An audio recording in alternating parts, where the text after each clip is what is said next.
네, 오늘도 시사 지지고 볶아 보겠습니다. 예, 강성희 전 전남도 의원, 여인두 전 목포시 의원 두 분이 함께 시사 요리를 좀 해주시겠습니다. 안녕하십니까? 반갑습니다. 네, 안녕하세요. 네, 반갑습니다. 네.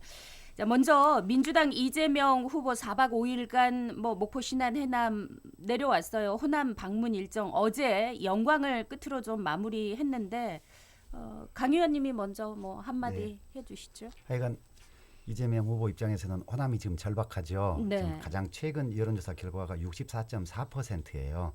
호남 이 표심 얻기, 호남 결집이 굉장히 중요한 모멘텀이 될 것이기 때문에 여기에 4박 5일 동안 1,300km를 달리면서 네, 전력 투구를 했습니다. 가장 잘하고 있는 것은 어쨌든 간 메타버스란 말이 또 신생 유행어가 될 정도로 재미있게 퍼져나가고 있고 또 민생 행보, 또 낮은 자세의 정책 행보가 점수를 좀 얻고 있는 듯합니다. 네, 네.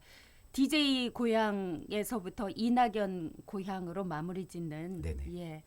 4박 5일간의 일정이었는데 좀 아쉬움은 있었어요. 그러니까 마지막에 이낙연 전 대표하고 만남이 이루어질 것이냐 이런 언론 보도들이 있었는데 결국 이제 만나지는 좀 못했습니다만 이낙연 후보 그러니까 이낙연 전 대표의 등판 시점이 언제일 것이냐 또 어떤 역할을 앞으로 해주실 거냐 이 부분 얘기 또 많이 나오긴 하더라고요. 현재는 이제 선대위 고문이시니까요. 네네. 이번 영광 방문에서 등판을 했더라면 훨씬 더 그림이 좋았지 않겠는가 이런 말씀도 있습니다만은 스타는 나중에 나타나는 법이니까 기대해 주셔도 좋겠습니다.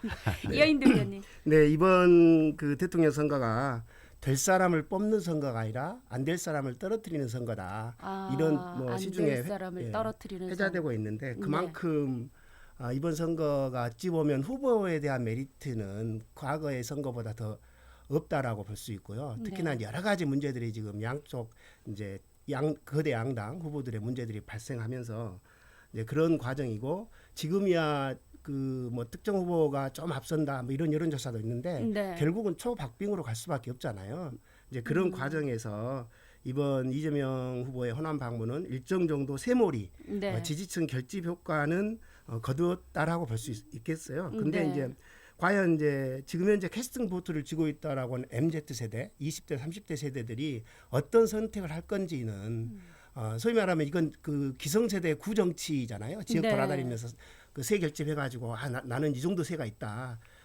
이재명 후보도 마찬가지고 국민의힘 윤석열 후보도 마찬가지고 그렇게 할 텐데 이게 과연 MZ 세대에 어떤 영향을 미칠지에 대한 좀 많이 쓰더라고요. 그렇죠. 젊은 세대들과 손잡고 여러 행보들을 하긴 하는데. 네네. 그래서 아마 이번에는 이제 캐스팅 보트 자체가 지역이 아니고 세대로서의 MZ 세대, 20, 30대 세대들이 어떤 선택을 할 거냐에 따라서 현재 양쪽은 한 30%는 거의 고정돼 있는 거잖아요. 나머지 3, 40%의 선택이 결정될 거다 이런 생각을 합니다. 그래서 이번 호남 방문은 일정 정도 지지층 결집이라든가 새는 이 불리기에는 어떤 효과는 있을지언정 20, 30대 MZ 세대를 어떻게 움직일 것인가에 대한 구체적인 답은 없었다. 저는 이번에 이제 어제 광주 대전화 선대위 구성을 했잖아요. 근데 거기에 공동 선대위원장으로 고등학교 3학년생 생애 첫 대통령 투표에 참여하는 18세 학생이 공동 선대위원장으로 참여했어요. 굉장히 신선한 발상이고 또 2030 세대 어쨌든 간에 잘 끌어안기 노력을 보여주는 사례다 이렇게 말씀드리겠습니다. 어쨌든 호남 없으면 민주당 없다 하면서 호남에 와서 한껏 몸을 낮췄는데 이게 정말 압도적 호남 몰표로 이어질지는 두고 봐야 될 것 같습니다. 자, 지난 시간 언급했던 목포시 민간 위탁 사업에 관한 업체 선정 논란 이 얘기 다시 한번 좀 정리를 해볼 건데요. 시작하다가 지난 시간에 이제 마무리를 못했는데 강 의원님 그 목포시가 사막도 요트마리나 화장장의 업체 선정 여러 건들이 좀 있었잖아요. 네, 그렇습니다. 지난 6월에 음식물 폐기물 수집 운반업체 민간위탁 선정이 있었고요. 그다음에 11월 초순에 사막도 요트마리나하고 화장장 운영업체 민간위탁 업체 선정이 있었습니다. 그런데 언론 보도에 나오기를 이 세 건이 전부 다 불법성이 좀 있고 그다음에 편파성과 특혜성이 좀 있는 것 아니냐. 업체 선정 과정에서. 그렇습니다. 업체 선정 과정과 업체 선정 결과에서 불법성, 편법성, 특혜성들이 좀 있는 거 아니냐라는 보도가 나왔었습니다. 사막도 요트 마리너를 보게 되면 심사위원회 업체종 업체로 선정된 그 학교 출신 교수가 또 심사위원회 2명씩이나 포함이 됐다. 네. 이건 명백히 재척 사유를 위반한 거 아니냐, 위법적이다 이런 부분이 있었고요. 또 사업계획서 발표 과정에서 한 업체는 40분의 설명과 질의응답 시간을 주고 다른 업체는 다 20분으로 제한을 했다는 겁니다. 6개 업체가 이번에 응모했는데 선정된 업체를 에만 40분이 주어지고 그래서 그런 이 편파성이 좀 문제가 있다 네. 이렇게 이야기를 했고요. 그다음에 또 화장장 관련해서도 11월 9일 날 업체 선정 결과가 발표됐는데 네. 이 업체가 지난 6월에 공금 횡령 또 공금 유용으로 검찰이 고발돼서 조사를 받고 있다는 거예요. 네. 그 아직 결과가 나오지 않았다. 않았지만. 이랬는데 네. 어떤 선정이 어쨌든 간 됐어요. 그래서 그런 것이 과연 적절하냐. 또 하나가 평가 배점인데요. 네. 민간위탁 심사위원회 그 심사위원들이 점수를 매기는데 이 계량적인 점수인 정량적 평가가 30점, 그다음에 네. 심사자의 주관이 반영되는 정성적 평가가 70점인 거예요. 그래서 배점 기준이 지나치게 자의적 판단에 따라서 결정될 수 있는 배점 기준이 아니냐. 30대 70에서 72 심사위원회 이 자의적 판단, 소위 네, 말하면 네, 네. 정성적 평가 기준이었다는 거예요. 그래서 네. 그런 부분들이 이 편파성과 특혜성 시비를 불러올 수 있다. 이런 지적들이 계속 있었던 것입니다. 네, 관련해서 그 민간 위탁 사업에 업체로 선정된 곳이 변화는 없었죠. 이런 논란임에도 네, 그렇습니다. 목포시는 그대로 지금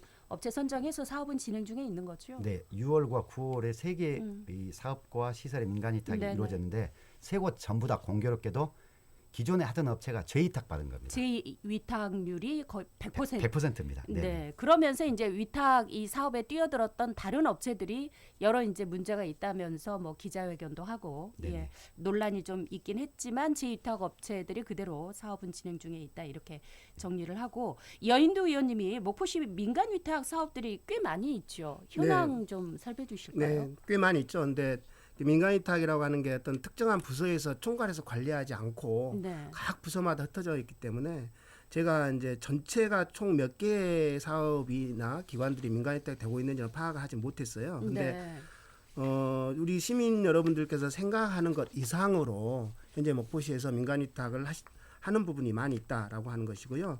방금 말씀하신 화장장이라든가 요트말이나 여기를 제외하고라도 지금 그 최근에 이제 계속 시청 앞에서 1인 시위를 하고 있는 음식물 쓰레기 수집 운반 네, 관련한 것도 위탁이 되고 꽤 오래되지 않았나요? 음식물 그렇죠. 쓰레기 관련 1년이 넘었죠. 네, 1년이 넘었죠. 시위하는데. 퇴근길 시위가 네네네. 그렇죠. 그리고 목포 청소년 수련관이라든가 목포시 도서관, 그 노인회관, 노인회관, 복지관, 많네요. 각종 복지관들 분야별로 예, 예. 복지시설이 꽤 예, 있고. 복지시설도 꽤 있습니다. 그래서 이런 것들이 현재 민간위탁이 시민들이 생각하는 이상 많이 하고 있다라고. 네, 네. 강 의원님, 지자체들이 민간위탁 사업을 하는 이유가 어떤 거예요? 어쨌든 간에 명분은 예산을 절감하고 예산 행정 절감. 효율성을 확보하겠다 네, 이런 네. 게거든요. 네. 목포시 민간위탁 조례가 있는데 이 조례에서는 민간위탁 목적을 이렇게 정의하고 있어요. 민간의 행정 참여 기회를 확대하고 네. 사무의 관소화를 통해 행정 능률의 향상을 도모한다라고 적고 있습니다. 예산 네, 절감, 네. 효율성 확보가 일차적인 것입니다. 그러나 실제 민간위탁에 속해서 일하고 있는 근로자 또는 노동자들의 이야기를 들어보면 이게 진정으로 예산 절감이냐?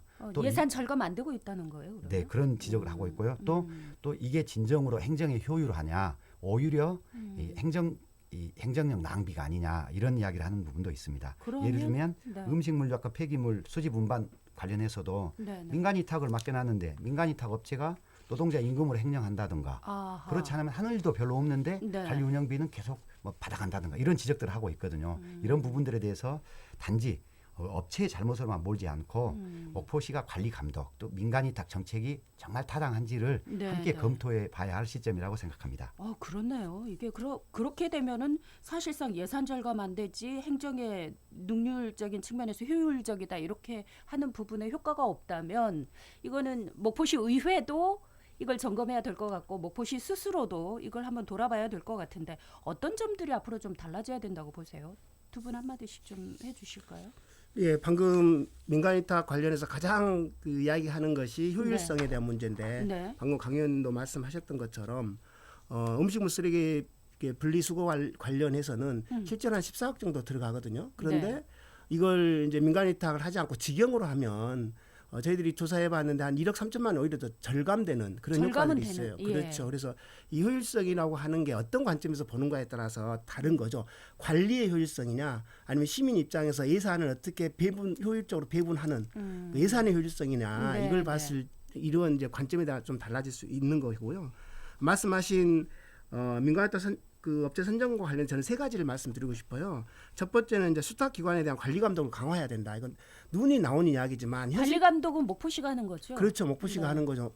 그런데 현실적으로 이것도 잘 안 되고 있는 것이 현실적인 측면이고 두 번째로는 이제 수탁기관 업무와 관련해서 시민 감시가 철저히 돼서 네. 관리 비용이 제대로 쓰이고 있는지 이건 좀 봐야 되는 거고 마지막 세 번째로는 좀 검토할 필요가 있는데 특정한 어떤 업무나 어떤 기관을 한 그 기관에서 독점적으로 지금 하고 있는 부분들이 목포에도 꽤 많이 있거든요. 물론 이제 이게 그 조례에 의해서 일정 정도 기간을 할 수 있는 이런 기관이 있습니다. 근데 그거 화장장과 같이 그걸 넘어섬에도 불구하고 그 기관이 계속 하고 있어서 위탁 일몰제를 적용할 필요도 있다. 그래서 한 번은 예 그렇죠. 다른 방식으로 그렇죠. 그래서 이해관계가 복잡하고 좀 다양하게 얽혀 있는 거지 않습니까? 특히나 이번엔 알겠습니다. 요트 마리나 같은 경우도 네, 특정 학교에서 처음부터 지금까지 12년 동안 계속 하고 있어서 예를 들면 일몰제 12년간 예. 일몰제 같은 경우는 아마 3번 이상을 할 수 없고 뭐 이런 일몰제를 두면 네네. 좀 더 물론 그 과정에서 좀 또 문제도 발생할 수도 있겠지만 그런 부분들은 시민들과 잘 네. 협의하면서 좀 되면 좋을 것 같습니다. 알겠습니다. 그 어쨌든 간에 간략하게 예. 예. 민간위탁업체 선정 유념해야 할 것들은 민간위탁을 안 할 수는 없는 영역들이 네, 있거든요. 네. 그런데 그 한다고 하면 적법성과 공정성을 정말 철저하게 지켜야 됩니다. 투명하게 이번 세 건 다 투명하지 불법성, 않다. 예. 편파성, 특혜성 이런 것들이 지적되는 것은 결국엔 불투명, 그다음에 공정성이 결여했다고 보기 때문에 그런 거거든요. 목포시 이 세 가지 다시 한번 네. 얘기해 주시죠. 예, 적법성, 적법하게 해야 된다. 공정성, 공정하게 해야 그리고 된다. 투명성. 투명성. 예, 네. 예. 이 세 가지만 잘해도 예. 이런 얘기는 안 나올 텐데. 다음 주제로 좀 넘어가겠습니다. 목포시 의회가 민주당 적의 의원들만으로 구성한 독단적 예결위원회, 예산결산위원회 구성으로 질타받고 있다. 이런 얘기가 나오고 있는데 여인도 의원님 이게 어떤 상황이에요? 네. 또 그러니까 목포시 의회가 또 예. 또 이 파행을 겪었는데요. 이게 목포시 의회 파행이 이제 네, 일상이 돼버린 겁니까? 11대에 들어와서 예. 정말 그 의회가 시민을 걱정하는 게 아니라 시민이 의회를 걱정하는 이런 아이러니한 상황들이 계속 11대 발생하고 의회는 있는데 계속 그런 문제들이 나오네요. 그렇죠. 그래서 네. 이번에도 마찬가지로 예산결산특별위원회가 그 구성되는데 이거 본회의에서 예산결산특별위원회는 각 그 상임위원회 3개 상임위원회가 있잖아요. 네. 3개 상임위원회에서 그 추경은 한 2명 내지 3명, 그다음에 본회의사는 3명 내지 4명을 추천을 합니다. 관리적으로. 네. 그리고 이렇게 추천된 것을 의장이 호명을 하고 여기에서 이제 그 호명된 분들이 위원들이, 별도로 의원들이 모여서 네. 위원장을 선출하는 이런 과정인데 예결위 위원장을 따로 또 선출하는. 네네. 그런데 이제 이번에는 그 과정에서 네. 위원장을 사전에 민주당이 지목해놓고 일방적으로 끌고 가려고 하는 이런 과정에서 문제가 발생했던 거죠. 민주당 의원들이 지금 꽤 세가 크죠. 그러죠. 뭐 그런다 하더라도 실제로 절대적 다수는 아니고 네. 상대적 다수죠. 21명 한 분 중에 12명이 민주당이니까 아직 과반 겨우 그러네요. 넘기는 상황인데 네, 네, 네. 무리하게 모든 것을 다 독식하려고 하는 거거든요. 예를 들면 그러면 예결위원장은 지금 구성해서 흘러는 가고 있어요. 그렇죠. 지금 8명으로 구성이 됐고요. 8명은 그러면 다 민주계 네, 민주당으로. 민주당 의원들로 구성돼서 네, 비민주당에서 이제 보이콧을 한 거죠. 근데 이제 이 과정에서도 저도 이제 비민주당 의원들도 마찬가지고 민주당 네네. 의원들도 마찬가지고 과정에서 정치력이 전혀 발휘하지 못했다라고 하는 거거든요. 이게 비민주계 의원들 이야기 들어보면 일정 정도 이해가 되는 게 있어요. 왜냐하면 그동안 15차례 예결위를 했는데 예결위 위원장 그때그때 바뀌거든요. 네. 그런데 민주당 초선 의원들이 다 맡아왔어요. 그동안. 근데 실질적으로 예산이라고 하는 게 물론 초선 의원들을 못한다라는 게 아니라 예산을 하는 건 다양한 경험, 그 의회에서의 많은 경험들이 있는 분들이 우선 좀 하고 그래서 초창기에는 다선이 맡아야 되는 거지 않냐 이런 이야기도 있었는데 네. 그러지 않고 계속적으로 민주당 의원들만 독식을 해왔던 이렇다 보니까 거기에 대한 불신이 있었고 또 하나는 과정에서 예결위를 운영하는 과정에서 상임위원회에서 삭감된 예산들이 일방적으로 예결위원회에서 살아나는 부활하는 이런 사태들이 계속적으로 있어 왔거든요. 그에 대한 불신들이 비민주계 의원들한테 있으면서 이번 역시 마지막 그 예산과 관련해서 특히 내년에 선거가 있는 해여서 아주 중요하잖아요. 그렇죠. 예산은. 그렇죠. 그래서 역시나 예전과 같은 방식으로 민주당이 독식을 하려고 하는 이런 어떤 그 좀 생각들이 강하게 좀 반영이 됐지 않냐 이런 목포시의회 예산결산위원회 파행을 겪으면서 민주당 의원들만 8명 현재 8명이 예결위원으로 지금 활동을 하고 있는데 가장 중요한 게 내년 예산안 지금 처리하고 있는 건데 상임위에서 지금 예산결산위원회로 예산이 넘어오고 그리고 이제 마지막 본회의에서 내년 예산을 최종적으로 결정을 하는 거잖아요. 근데 예산결산위원회라고 하는 게 예산이 그만큼 중요하기 때문에 다시 한번 또 들여다보고 조정을 하는 건데 비민주계 의원들이 한 명도 들어가지 못하는 파행이다 이렇게 얘기를 했는데 그 파행의 주요 원인 얘기를 해주셨는데 다시 한번 강의원님. 그 지금 어쨌든 간에 지금 목포시의회가 계속 9월 달에는 또 의원님 현역 한 분이 그런 극단적인 선택을 하셨고 10월 25일은 운영위원장 선출 파행을 겪었고 11월 24일에는 또 예결위 구성 파행을 겪었습니다. 그래서 매월 한 건씩 이른바 이런 이 문제들이 발생하고 있는 참 안타까운 사정입니다.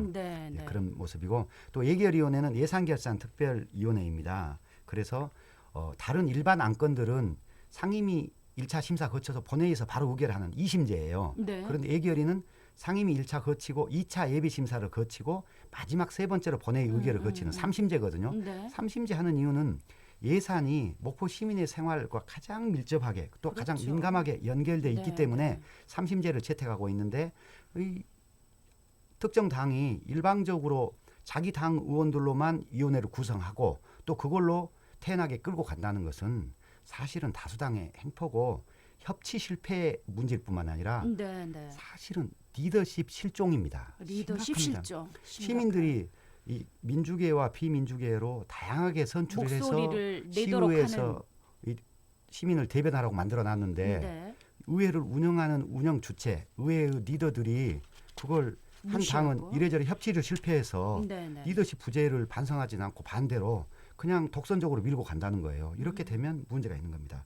최근 더 심각한 것은 어제 민주당 소속 시의원님들이 회의를 하셔가지고 이번 예결위원회 선정 과정에서 물의를 일으키고 문제를 제기했던 최홍림 부의장에 대해서 시의회 윤리위원회 제소를 하겠다고 내부적으로 결정을 했다는 거예요. 그러면 이게 이 갈등을 봉합하거나 갈등을 최소한 해소 노력을 통해서 협치를 구현하려고 하는 것이 아니라 오히려 갈등을 극단적으로 밀고 가는 모습이 아닌가. 이런 점은 정말 변화가 좀 간절히 필요하다. 이렇게 생각합니다. 11대 목포시의회에 들어와서 가장 문제가 이 정치력 부재거든요. 갈등 조정 능력이 거의 그렇죠. 없네요. 아예 없다고 봐야죠. 왜냐하면 이런 문제들은 그 전에도 사실은 있었어요. 저도 이제 그 두 번에 걸쳐서 의원을 해봤는데 매년 그 서너 차례 예결 특위를 해요. 근데 저도 8년간 한 번도 안 시켜줬어요.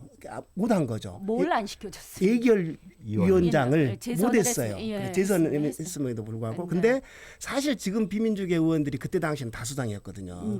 똑같았어요. 사실은 행태는 똑같은데 과연 이 똑같은 행태를 풀어가는 과정에서 강 의원님 말씀하신 것처럼 정치력이라든가 리더십이라든가 이것이 충분히 발휘됐다면 지금과 같은 이런 파행은 일어나지 않고 갈 수 있었던 거죠. 어떻게 보면 의원들이 좀 그런 의회의 그 토론하고 서로 갈등을 조정하고 하면서 다양한 목소리를 들어야 되겠다는 노력이 전혀 안 보이고 그래 하기 싫으면 빠져. 그러면 우리만 갈래.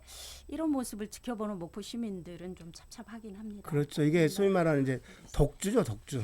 자, 목포시 의회 예산결산위원회 파행 문제까지 정리를 해봤습니다. 목포 시민들이 또 이거 들으시고 판단을 하실 것 같습니다. 두 분 말씀 여기까지 정리를 하겠습니다. 강성희 전 전남도 의원, 여인도 전 목포시 의원이었습니다. 고맙습니다. 감사합니다. 네, 고맙습니다. 감사합니다.